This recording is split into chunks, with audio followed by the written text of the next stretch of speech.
নামখানার একটি বাড়িতে বিধ্বংসী আগুন লাগার ঘটনা। আগুনে পুড়ে ছাই এসআইআর শুনানির নোটিশ। পড়ে গিয়েছে ভোটার আধার, বাড়ির দলিলও। নারায়ণপুর গ্রামের দ্বিতীয় ঘেরি এলাকার এই ঘটনা আপনাদের জানাবো। নামখানার এই ঘটনা, নামখানার একটি বাড়িতে বিধ্বংসী আগুন লাগার ঘটনা।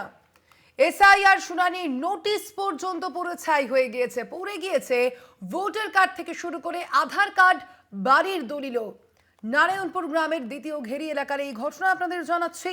নামখানার এই ঘটনা, ভোটার আধার কার্ড থেকে শুরু করে এসআইআর শুনানির নোটিশও পড়ে গিয়েছে। আরো বিস্তারিত জানবো সম্পর্কে ফোন লাইনে রয়েছেন প্রতিনিধি মানুষ প্রধান। মানুষ, কিভাবে এই আগুন লাগার ঘটনা, এই মুহূর্তে পরিস্থিতি কি?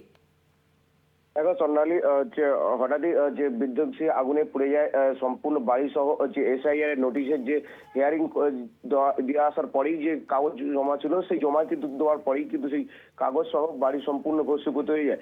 স্থানীয় সূত্রে জানা যায় যে হঠাৎই যে বাড়িতে আগুন দেখতে পাওয়া যায়, তারপরে স্থানীয় বাসিন্দারা তড়িঘড়ি করে আগুন নেভানোর চেষ্টা করলে আগুন নিয়ন্ত্রণে আসলেও সম্পূর্ণ কাগজ ও যে বাড়ির সমস্ত কিছু ভস্মীভূত হয়ে যায়।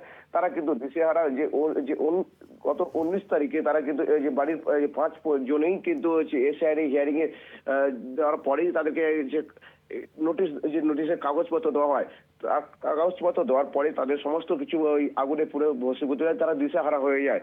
দক্ষিণ চব্বিশ পরগনা জেলার নামখানা যে এই যে পরিবার, তারা কিন্তু এখন কান্নায় ভেঙে পড়েছে। তাদের সঙ্গে যে স্থানীয় যে প্রশাসন ও যে গ্রাম সদস্যরা দেখা করে।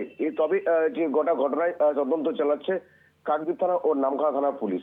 সোনালী, ধন্যবাদ মানুষ।